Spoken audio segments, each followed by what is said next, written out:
చెలి మనసే శివధనుసైనది తొలి చూపుల వశమైనది వలపు స్వయంవరమైనప్పుడు గెలువనిది ఏది ఒక బాణము ఒక భార్యన్నది శ్రీరాముని చిరయసమైనది శ్రీవారు వరమిస్తే సిరులన్నీ నావి తొలి చుక్కవు నీవే చుక్కానివి నీవే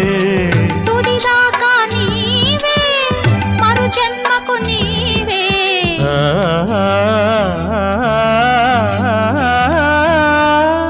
జానకి కలగనలేదు రాముని సతి కాగలనని ఏనాడు రాముడు అనుకోలేదు జానకి పతి కాగలనని ఆనాడు